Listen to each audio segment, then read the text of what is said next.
Welcome, everyone. My name is Rabbi Melanie Levav. I am so glad to be joined here today by my friend and colleague, Stephanie Garry from Plaza Jewish Community Chapel here in New York City. We welcome you from all over the United States and Canada, and we'll be speaking broadly about our topic today. Let's talk the cost of dying Jewishly. Before we dive into the topic, I want to give a little bit of background for those of you who may be new to Shomer Collective and our work. I'll tell you a little bit about our organization. Then I want to ground us in a bit of Jewish learning before Stephanie and I engage in our conversation about the costs of dying Jewishly. And the Jewish learning that we'll do together is a bit of Jewish texts, stories from our tradition that help us to see the ancient wisdom of what have become the contemporary approaches to burial and funeral. And you'll see what I'm talking about in just a minute. So a little background on Shomer Collective. Shomer Collective, we're a startup nonprofit. We were founded about 5 years ago by a group of friends who had the experience of a loved one dying, and they were at a loss of what to do, where to turn Jewishly, and wanted to make a difference for other people who would be able to understand what to expect Jewishly around end of life. And so our work is really focused on normalizing these conversations. How do we talk about death and dying? By talking about life today, knowing that tomorrow is never guaranteed, in order to avoid the crises that too many of us know happen when we don't talk about what mom would have wanted, and now she's no longer able to tell us, and dad wants one thing and the kids want something else, and the doctor needs a decision 5 minutes ago. I'm going to introduce Stephanie in a minute, but I want to start by grounding us in a bit of Jewish wisdom. Here's the mission of Shomer Collective. It's really about leveraging Jewish wisdom to transform how we, as a greater Jewish community, address death and dying. And our vision is communities where we're talking about death and dying on the regular for every age and every stage.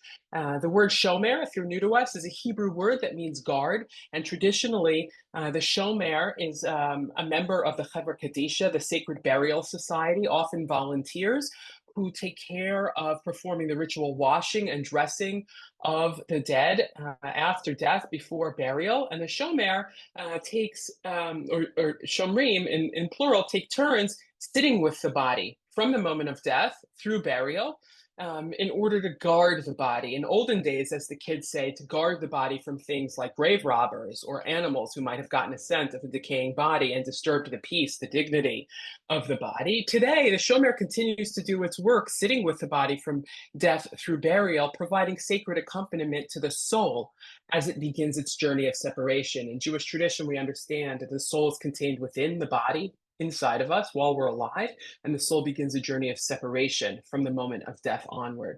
And we were given the name Shomer to evoke this idea of sacred accompaniment. How can Jewish wisdom support us on the journey of living? How do we benefit from what Jewish wisdom has to say in teaching us how to live, knowing that tomorrow is never guaranteed?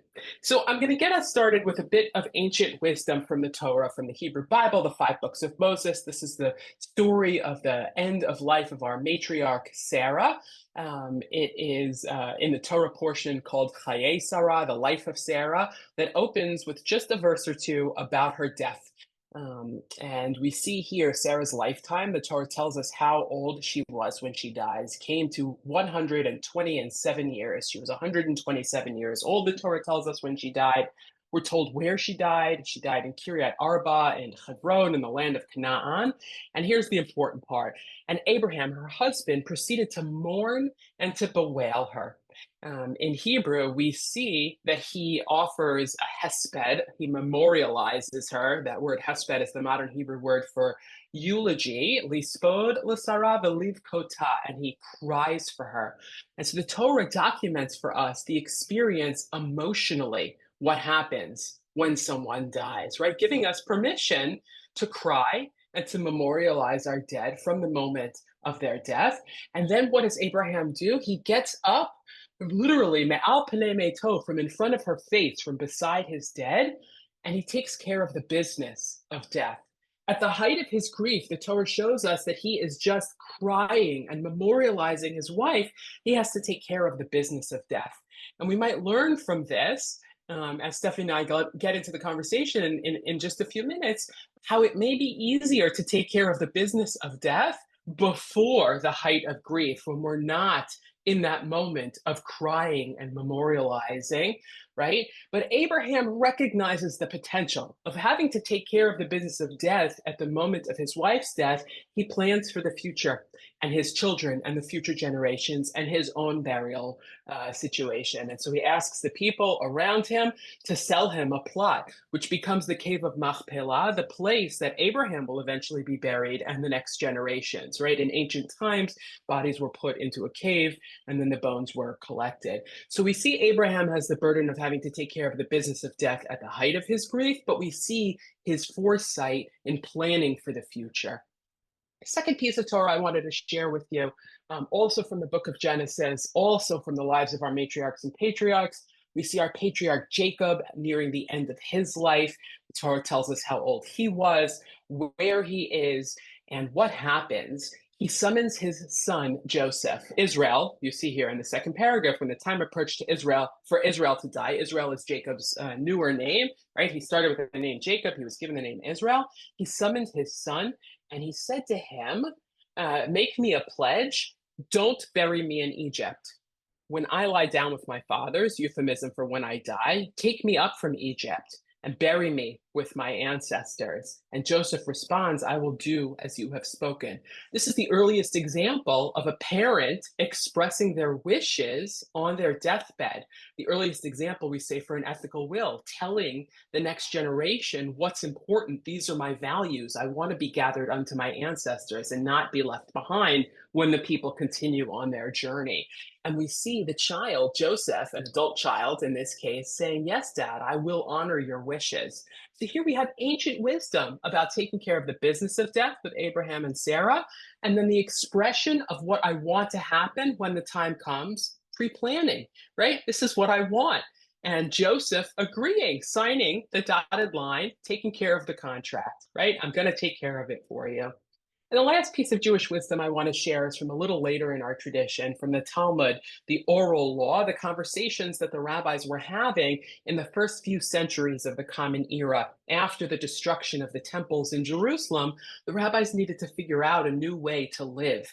And their conversations recorded in the Talmud help us to understand the values that we have inherited as important to us today as having roots that come many, many generations earlier than us. So here we have from a section of the Talmud talking about burial practices. At first, meaning originally, the conversation starts in the middle here, that taking the dead out for burial was more difficult for the family than the actual death. That taking care of the burial was a burden for the family than actually accompanying their loved one through the experience of dying. Why? Because it was customary at that time to bury the dead in fancy shrouds, which the poor couldn't afford.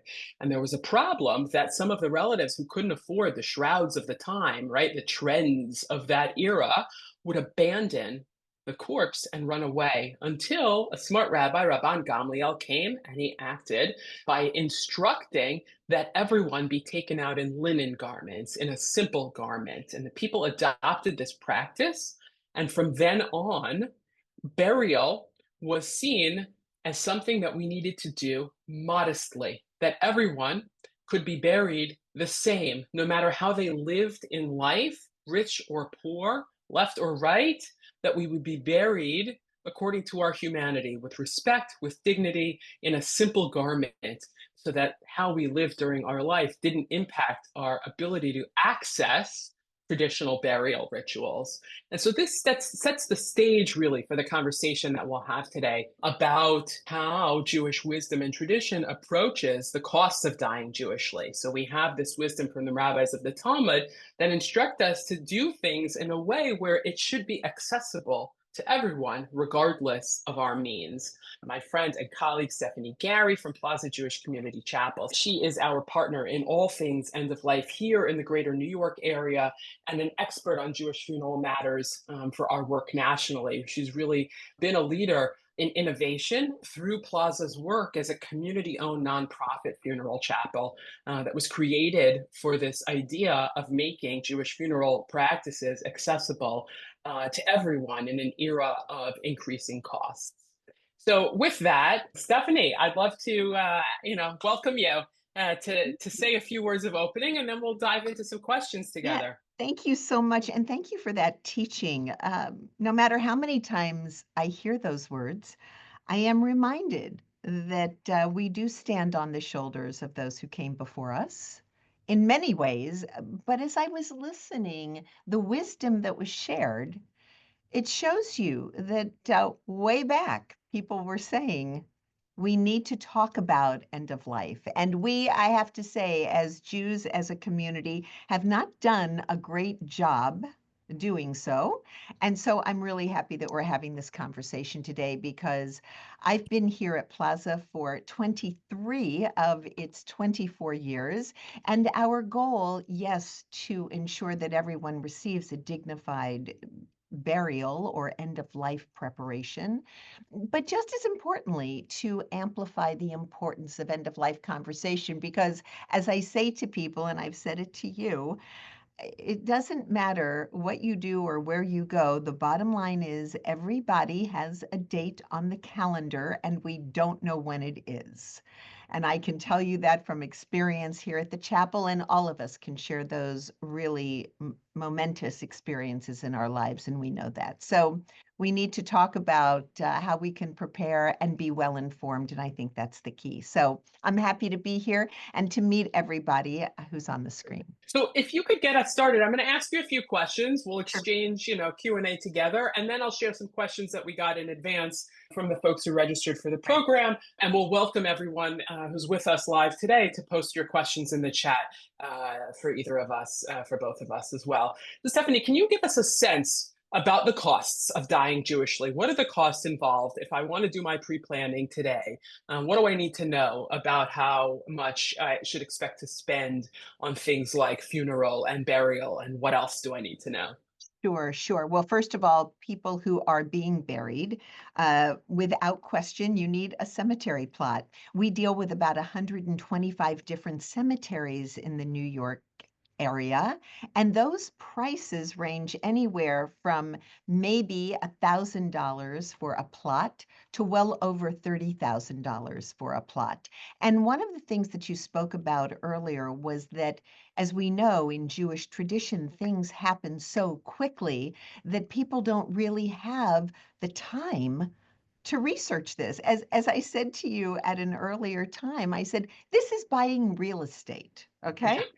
And we don't buy real estate without thought. We research it, we think about it.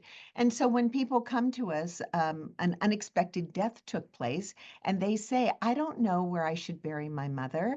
And we're like, well, Westchester, New Jersey, Long Island, Queens, where do you want it? So there's a lot to think about. So you have to think about not only the cost of the cemetery plot, but how much it costs to open and close a grave. Again, every cemetery has their own rules, and some cemeteries charge $700 to open and close a grave, and other cemeteries charge well over $3,800 to open and close a grave. Those are costs that people are not aware of.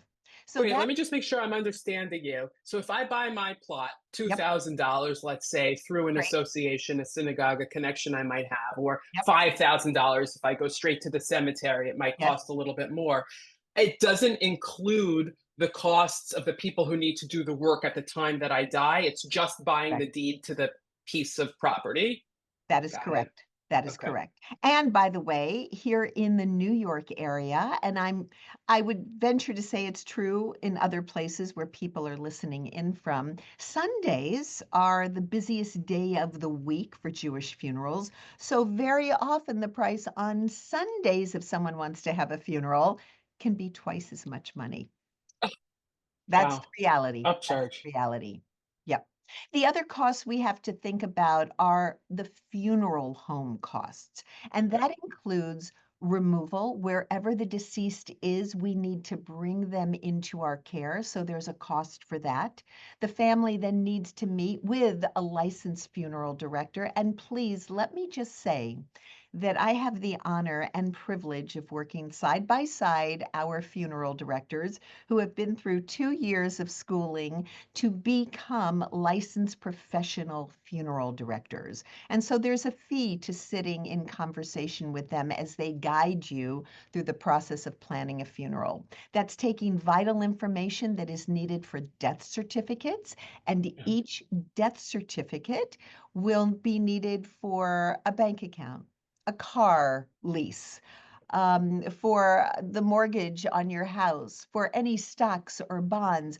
There needs to be an individual death certificate for all those individual accounts. It's a legal document. So Mm. these directors gather that information. That will include from the deceased social security number, level of education. They gather information and then they guide you on the process of planning a funeral. Do you want to have the funeral at a chapel? Do you want to have it graveside? If you're affiliated with a congregation, do you want it in the sanctuary? So there are a Mhm. lot of things to coordinate. They coordinate. Well, I should say here at Plaza, our directors coordinate everything with the cemetery to ensure that the day is as smooth as possible, that there is as little burden on the mourners as possible, and just as importantly, that the deceased is respected and cared for in the most appropriate way. We understand that it's less expensive if we plan in advance than at the time that mom dies. Why Yes. is that, and what does that really mean? Can you help me Yeah, understand that? sure. So we here at Plaza and many other funeral chapels have what's called a licensed, certified pre-plan funeral director, and they specialize in pre-planned funerals. And what that means is there are 3 reasons why one should think of pre-planning a funeral. I have done this. My husband has done this because number one, we don't want to leave the burden on our son. When that day Mm. comes, as I said, we don't know when that day is going to be. Everything is completely laid out and planned so our son doesn't have to make one decision. He doesn't have to think about where do they want to be buried. Cemetery plot is purchased. He doesn't have to think about do they want to have a graveside service or a service in the synagogue. Everything is laid out. So that's reason number one. Reason number two that we should really think about pre-planning a funeral is that we get to decide what we want. I Mm. can't tell you how often I hear stories or I hear families arguing 2 floors below me on, no, this is what mom wanted. No, it isn't. This is what she wanted. No, it isn't. I know she wanted. And it becomes this chaotic, really emotionally charged moment as opposed to a very simple, easy process. And Mm. the third reason we suggest that people pre-plan is because you save money. So I will tell you, 5 years ago, I prepaid my funeral arrangements. And the idea behind that is hopefully, hopefully I'll live a long, beautiful, next 20 or so years. And if prices go up, my funeral, because it's prepaid, does not change. The money is held in trust here in New York. It's Mm. held in trust in Albany with an organization called Preplan. And the funeral chapel, in this case Plaza, will not receive a penny of that money until I die. Huh. The account earns interest. And so that money goes into paying for any additional charges that may increase over the course of the lifetime of the pre-plan. Got it. But the reality is, so many people now are pre-planning funerals because of all the reasons I just said to you, but Mhm. but also because check, check it off the list. It's Mm. like, and Melanie, you and I have talked about this.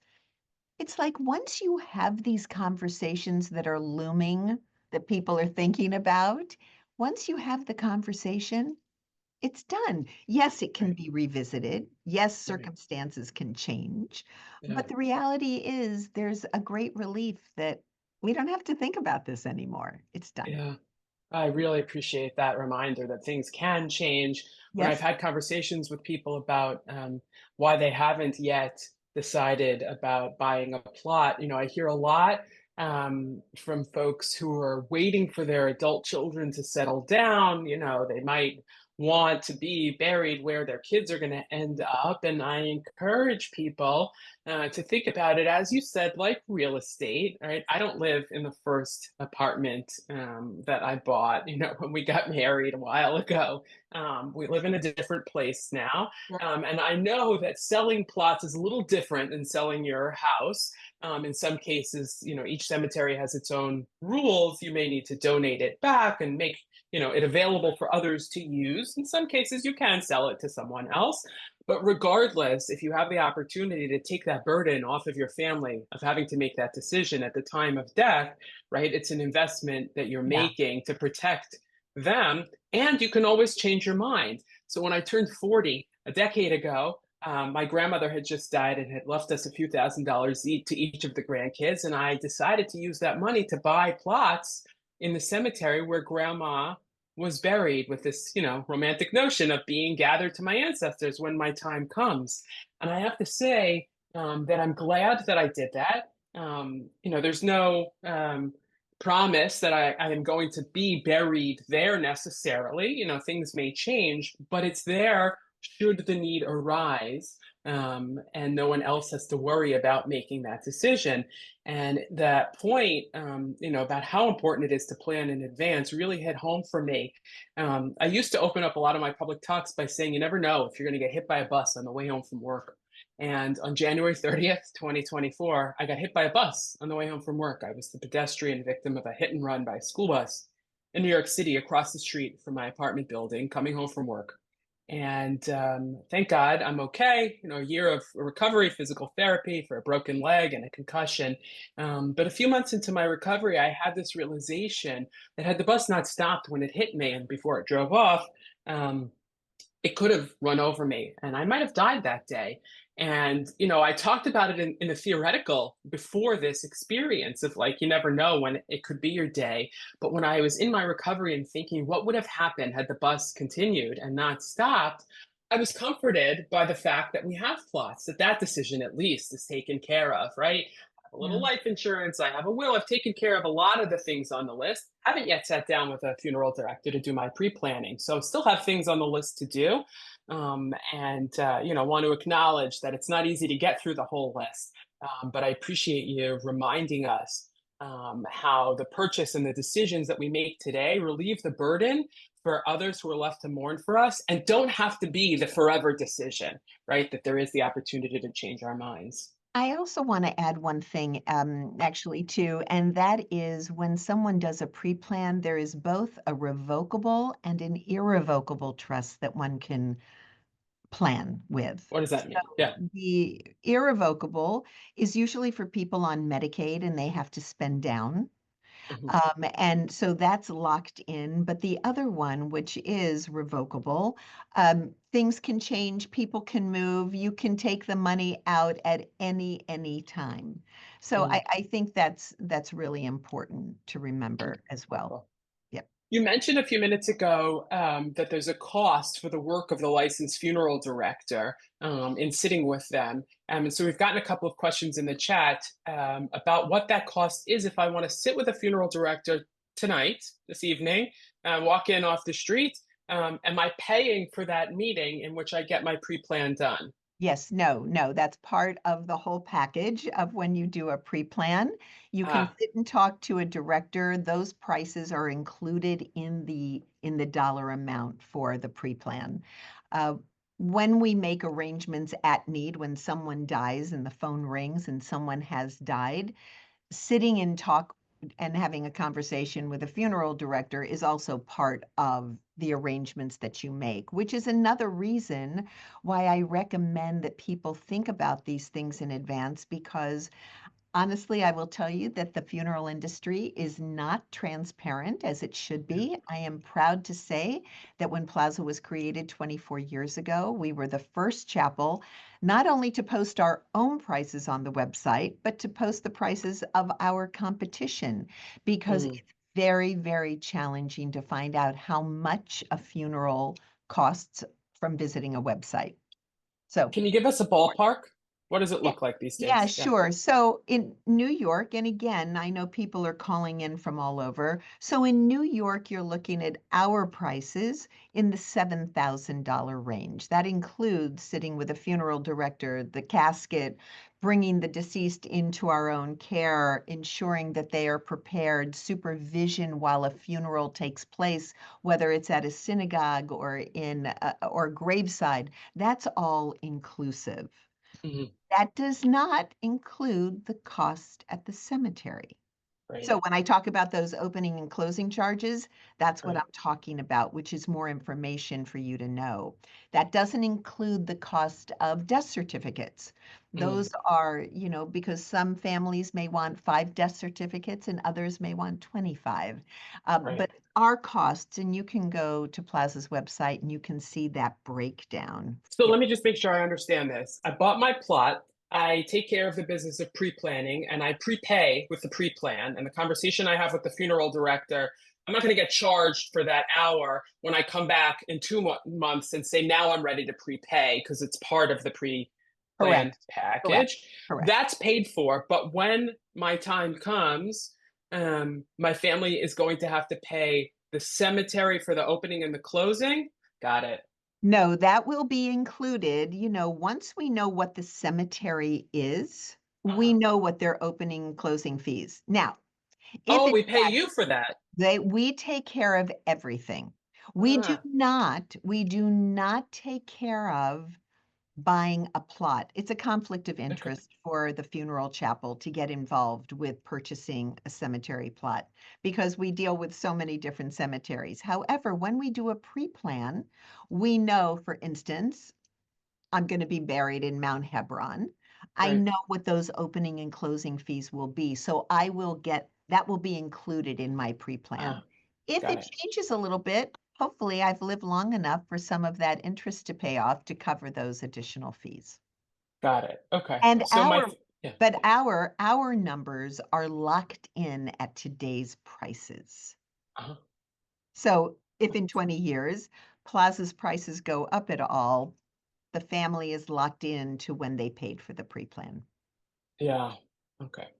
I am going to get to the questions that we're getting in the chat. Some are being sent to me directly to preserve people's privacy. But before I Okay. do that, I want to get a sense from you, given your years of experience in the industry and understanding the field, what the trends have been in the past couple of decades. When my grandmother died, more than a decade ago, what are the differences that I might anticipate when it comes time to bury my parents in the next 20 years or whatever it might be?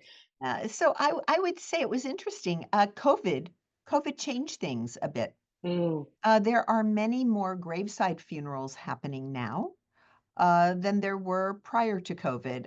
Prior to COVID, there were graveside funerals for the most part for someone who was very, very, very elderly. But that changed a bit. So we see that happening.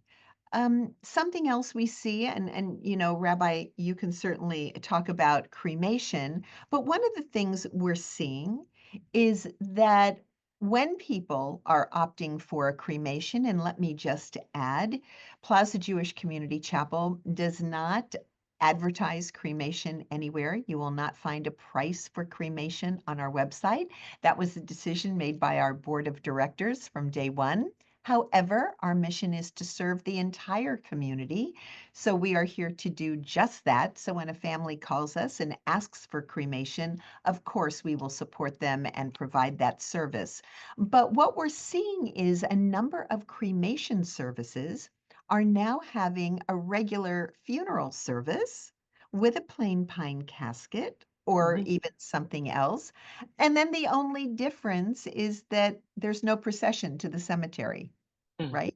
So we're seeing that as a little bit of a trend. But for the most part, we're basically seeing that chapel services are down a little bit, although we had 4 today, so I'm not exactly sure. Depends on the day. But it's not just a graveside service for someone who's lived a long, long, long, long life. There's a question about the trends still. Are most people today opting for the tahara and the shomer, the So traditional care at the time of death? yes, I will tell you, and I'm really proud of this. When I joined Plaza, those many years ago, we saw that only the more traditional communities were having a tahara done. I Mm, think that happened for a couple of reasons. Many of those in our community didn't even know what a tahara was. They didn't know what that meant, what a Hever Kadisha was. And so we have really amplified the conversation to talk about the beauty and the sacred moments that Jewish ritual has at end of life. yeah. And we have created our own New York Reform community, Hever Kadisha. Great. And as a result, many in the more progressive communities, such as Reform and Conservative, now opt for having a tahara done. I Mm. grew up in the Reform community. I did not know anything about Jewish ritual at the end of life when it came to ritual washing. And here I am, all signed up to have a tahara done, and am so happy about that. So, the ritual, which we know brings us comfort and provides a roadmap for us when someone dies, is now playing, I believe, a more significant role in all of our lives as we look to talk about end of life. Sure, that's really helpful. Another question related to trends. Are you seeing some greater interest or demand for green burial, and what even does that mean? Yeah, so we actually on our website, we now have a little badge at the bottom that says we are a green burial funeral chapel. One of our licensed funeral directors has been certified as a green burial specialist. The truth is, and we've talked about this, is I believe that the traditional Jewish burial is the original green burial. That's right. There are a couple of different changes now with green burial. For instance, the container, instead of being a plain pine casket, there is a casket made out of wicker or Mm, reeds. mm, Um, and it's quite beautiful. And there's something to be said about how it returns to the earth in a more natural way and what it's made of. So that's where the green piece comes from there. Some cemeteries, there are few, but some cemeteries in the New York area will allow for a direct burial of the deceased wrapped in a shroud and placed in the earth mm. without any sort of container. So our green burial specialist, she guides families through that process. And there's a little bit of a difference in terms of language and a couple of other things that are starting to happen in the New York area that are not yet fully complete and available to people, but that's also part of the process, and that Mhm. will be happening in time. Right. I see, in the industry, as they say, this trend of green burials, and that reminder you offered, that Jewish burial, traditional Jewish burial, is the greenest option out there, is a helpful reminder. Yes. Um, and your statement that you're seeing some requests for direct burial in the ground in a shroud, absent a casket. I just want to point out one of the comments in the chat that these rules are different state to state here in the United States about what's allowed in each state, and each cemetery has its own rules. So the conversation we're having today is meant to be a general overview with some specific examples from one local professional, and we recommend that you understand the rules of your locale, and you can be in touch with us at Shomer Collective for referrals. Where do I get started? Who do I talk to? In my community, let us know. If you need help, you can email us at hello@shomercollective.org, and we provide a lot of information and referral. Happy to make some connections. There's a question for you, Stephanie, about whether Plaza has a preferred list of cemeteries in the New York area. No, no, Great. no, You yeah. work with all of them. Okay. We work with everybody. Yes. You mentioned cremation, and we have a question about the cost of cremation. How does it compare to the cost that you already laid out for us about traditional funeral and burial costs? And what do people do with the remains if they're not planning to scatter them or to keep them at home? And how might one, if one is exploring cremation, figure out what to do when we used to be able to visit the cemetery? What do we do to connect with the deceased if there's no burial plot? That was all Yeah. in one question. So the Yeah. cost of cremation and then what happens after. Yes. Yes. So, because again, we are a Jewish funeral chapel, the cost of our cremation is not dramatically less like our regular funeral prices are than Hmm. other funeral chapels. The cost of a cremation at Plaza is $4,000. Um, I'm sure you can Google cremation New York City and find cremation for much less. The feeling was it's not something we are promoting, and yet we want to be sensitive to those in the Jewish community and to our board of directors. And our board of directors has 27 clergy, including Orthodox as well as renewal clergy. So we just needed to be mindful and sensitive to everyone. But again, we know that the cremation services we provide are, top level cremation services. What people then do, there are some cemeteries that allow you to bury cremains. There Hmm. are some cemeteries that do not. Another reason to do research and to investigate these things. Some cemeteries have a certain spot for cremains to be buried, and other cemeteries allow the cremains to be buried with those who were buried in a casket in a regular plot. So again, it's information that you need to research and figure out. Hmm. In terms of scattering the ashes, there are laws around that. So Hmm. one needs to be mindful of that. The only ashes that we are responsible for are when a family says, I do not have any preference, I don't care to have these ashes, please dispose of Right. them, and we will do that.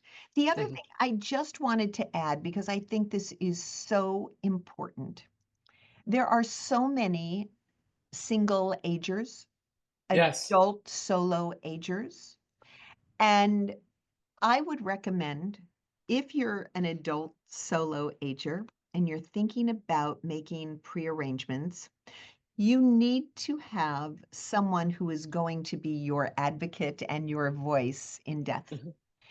And that person, if they're not a next of kin, an immediate family relation, there is something called an agent designator form, Hmm. and you need to fill that out to give someone the authority to make your funeral arrangements.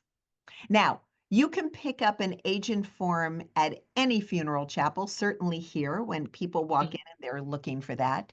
And what you do with that form is you fill it out, you tell that individual, you are my designated agent and you need to execute my wishes. Hmm. And that is super important because if you have preferences, if you care about what you want to have done, if you don't have someone who's going to do that for you, you need to ensure that you have an agent in place. I appreciate you sharing that added bit of information. When we talk about planning for end of life and what's going to happen after I die, we encourage people to think about what they want to happen to their body and to consider who is going to honor my wishes. And if Mm. there's a concern that my wishes that I express today may not be honored should I die tomorrow for whatever reason, economic, family stresses, that people do, as you say, and designate someone to act on the decisions that I make. And we can point you if you need help in finding your state's form for body disposition, what you want done. Yeah. Yeah, the other thing I did want to add is that I know that composting is something that people talk about in terms of green burial. And again, our green burial funeral director can support people on that. in that conversation. I, for one, will not be composted. I have a fake knee, and so it becomes a little bit more complicated when you have fake body parts because that has to be taken out of the earth.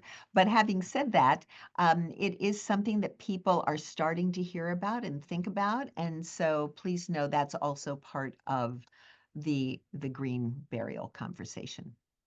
So there's a question about that natural organic reduction, as it's called in the industry, terramation, another word, aka, as you said, human composting. If a family opts for that for mom, and it's legal in a growing number of states, including New York. I'm not aware of any providers in New York State right now, but do you anticipate, this is a question for you, that Plaza will help facilitate the body disposition as you do with cremation? I'm quite confident that the answer is yes. Mhm. Our green burial specialist is not in today, but I'm sure you can reach out to Lily and she could answer that question for you. But I know that it is, top of mind for a lot of people. At Plaza, who performs the Tahara rituals, the ritual washing? Is it volunteers from individual synagogues or Chevra groups? Is it a Plaza team? How do you charge for it? And what's the cost for a shroud? Yes. So we deal with about 17 different Orthodox congregations. Each Orthodox congregation has their own Chevra Kadisha that will perform a tahara, the ritual washing, on a member of their community when they die. Mhm. That has been going on since day one when I landed here at Plaza. If a family comes to us and is unaffiliated and wants to have a tahara done, we have an Orthodox tahara, a Chevra Kadisha we call, that will do the tahara for that family. There is a small charge for that, but definitely we will charge the family for that because we have to pay the Chevra Kadisha. And then thirdly, what I'm so proud of is that 2 years ago, Plaza, in partnership with two other congregations and clergy students from Hebrew Union College, Jewish Institute of Religion, which is the Reform Seminary downtown, um, we created the first Reform Chevra Kadisha. And we did that thinking of those in the more progressive Reform communities who did not have the opportunity to have a Tahara done, and to also make sure that we see everyone in death as we do in life. And that includes those who come from the LGBTQ plus community. So we have over 100 members in that Chevra Kadisha. Some are from the trans community, so we ensure while the Orthodox do men on men, women on women, the Reform Chevra Kadisha will also do men on men, women on women, and those who identify and ask for someone in the trans community, we ensure that someone from the trans community will be performing that tahara as well. Beautiful. So Thank you. There were some questions of clarification. Is the agent that I appoint to honor my wishes for what happens to my body different from the advanced healthcare directive agent? Yes, the answer is yes. There's the healthcare proxy. If you want to know more about healthcare decision maker process, decision making, join us at our next What Matters program, Caring Conversations About End of Life, our Jewish approach to advanced care planning. You can reach out to us or you can Google your state's name and then body disposition form, and you'll get the form for electing an agent to honor your wishes for what happens to your body, different than the healthcare agent. And this is a follow-up question on that. Is the designating an agent a state form that's not affiliated with a specific funeral home or cemetery? Say more about that. Nod, and head no, shake. it's the agent form is not affiliated with Plaza. The agent Right, form is for you, is for the right. individual. And it Yeah, doesn't matter where you're going to be buried, what your end of life wishes are. It's to ensure that someone is your voice. I know that my husband will be my voice if I die mhm, before him. If both of us die together, my son will be because he is named on my pre-plan as the person to got it. call. But if I did not have either of those people in my life and I didn't have Right, family nearby and I was solo by myself, someone would have to ensure that my wishes were followed. And that's why right. there would be a special agent designated form. Super helpful. I want to point out that we recommend you consider these kinds of forms if you're in a family where there may be different religious practices and you want to make sure that your body is handled according to traditional Jewish practices, that designating an agent to honor those wishes and to follow your plan can help to ensure that your wishes are honored. And I also want to make a plug for those in multi faith families. It's even more important to have these conversations today. There are cemeteries that have differing rules on who can be buried together and who can be buried where. Some cemeteries may only allow a Jew who's Jewish according to traditional understandings of Jewish law to be buried in its original property. Some cemeteries have newer sections that they've added for multi-faith families to be able to be buried together. This has to do with Jewish law about Jews being buried with Jews, but there are ways that cemeteries have expanded their properties by erecting fences or separations between the traditional and more diverse populations being buried. So I just want to put in a plug that if you're part of a multi-faith family, even more important to understand what's allowed in the places that you're looking at so that you know who you can be buried with and near. The one thing I did want to talk about and make sure that we touch on this, Plaza is a not-for-profit, or we are one of a handful of not-for-profit Yes. funeral chapels in the country. And this chapel was established by the Jewish community of New York. We are guided by New York State Health Department, so we're like any other funeral chapel. So we care for people in our community who were not necessarily raised in Jewish tradition because people love the idea that we are a not-for-profit. Having said that, and as I just said, the cost of funerals is not inexpensive. It is a lot of money, and I know that. But when a family comes to us and they have absolutely no money, we have something here in New York called the Hebrew Free Burial Society that has been around a long time. And they have a couple of guidelines in place where they will bury someone who does not have funds, but there is still a small amount of money that is required. They bury everyone in with a traditional Jewish burial. Someone is not buried in their own clothing, and that burial takes place out in Staten Island. So there was a question about indigent burial, and that's the answer to the indigent burial question. In this community where Stephanie works, there is a Hebrew Free Burial Association. There are similar organizations in other large cities, and in smaller locations, the function is often taken care of by the local Jewish Family Service or the local Jewish Federation. So if you have a need to know more about indigent burial in your specific community and want to be pointed in the right direction, please reach out to us and we'll be happy to help you. Is it possible to have one's spouse's cremated remains buried with someone who has a traditional burial? I think the answer to that is each cemetery has its own rules. I would say so. Yes, I would Yeah. definitely say so. So Yes, that's a question to ask of the cemetery where you have your yes, plot or you're exploring having your plot. Some may allow it and some may not. correct. Another question, do I designate my son in writing and planning, or is it taken care of by him becoming the power of attorney? So you know that once someone dies, power of attorney goes away, but your son would be considered your next of kin.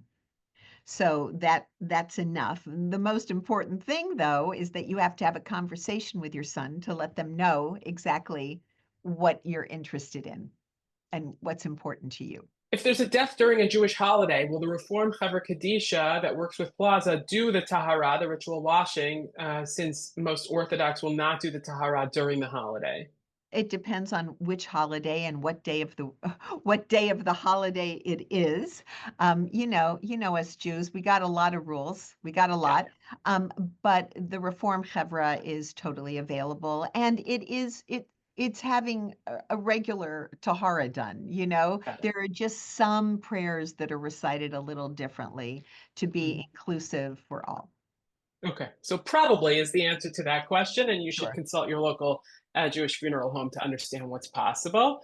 Another question about cremation, understanding that it hasn't been favored in Jewish tradition, but a greater number of Jewish families seem to be opting. Is there anything in Jewish tradition that requires burying the cremains, or on the other hand, prohibits other dispositions like keeping them at home or scattering them? I'll take this question. So I'll point us to a program we did with Rabbi Jeremy Kalmanofsky, who's a conservative rabbi here in New York City at Congregation Anshe Chesed. And Jeremy and I were in conversation a couple years ago already about alternatives to traditional burial, understanding what Jewish law might allow for. And in that conversation, we talked a lot about natural organic reduction, body composting. And Jeremy helped us to understand that while hastening the process of my body returning to the earth may not be explicitly prohibited by Jewish law. What my family might do with the compost after that happens is something where we can understand that Jewish law would prefer that the compost be treated with the utmost respect as we treat the body after the time of death. What do I mean by that? There's a company in Seattle, if you're out on the West Coast, called Recompose, and I think it's about $7,500. You can buy yourself a spot in one of their climate-controlled pods where a body is laid out with natural organic matter. And in about 30 days, the composting of a body takes place. And then what happens to the remains? You can't use the remains, according to Rabbi Kalmanofsky's teaching, to then fertilize the garden where you're going to grow your tomatoes to feed your family this summer, because that would be deriving a direct benefit from human remains. And so there's a prohibition on that. So if we can understand that approach to Jewish law, to answer the question in the chat, is there anything in tradition that requires burying the cremains? We might imagine that it is better to continue to treat the cremains with the level of respect and treatment that we would have had it been an intact body, that burying it may be preferable to scattering them, for example. I will tell you that I hear very often that people are burying cremains as Yeah. opposed to scattering. Well, let me ask one more question that I think might be a little controversial in the funeral industry. There was a conversation had among some of our participants in the chat about the laws that allow customers to purchase our own caskets online, which someone suggested would be less expensive than purchasing it through a funeral home, even a nonprofit funeral home who's not making, as much money off the sale. Can you help us understand, should someone go online and buy a casket? What's the Sure. story? So here's the catch. We talked about the fact here in New York, for instance, we deal with well over 100 cemeteries. Each cemetery has a different size regulation for each plot in the cemetery.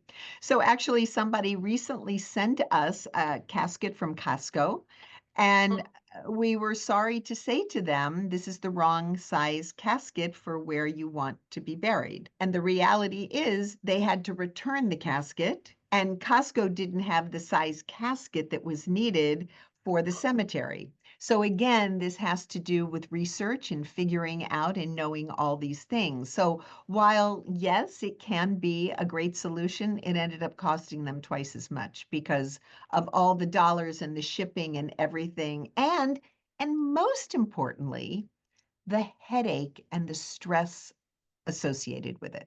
Yeah, someone said, I, what am I going you to do know, with a casket if I buy it at Costco today, right? that's Someone said right. you should That's use it as right. a coffee table. Listen, Stephanie, I know we could talk all day All about day. our shared passion and commitment to helping people to have these conversations with greater ease. I want to thank you for your You. openness and your wisdom. And I want to thank everyone who joined us today with your great questions. I think we got to the majority of them, but we invite you to be in touch with us. hello@shomercollective.org.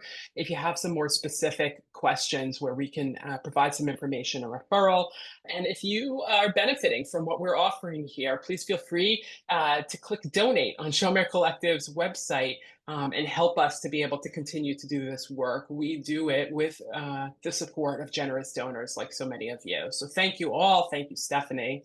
Yes, and if I might add, Plaza has Please. a great podcast called Exit Strategy. You can find Yes, wherever you listen to your podcasts. And I urge you to take a listen. We have a wide range of conversations on there, and I think you would find it interesting. So it's there for you beautiful. whenever. Thank you all. Thank you, Thank Stephanie. you. Thank you.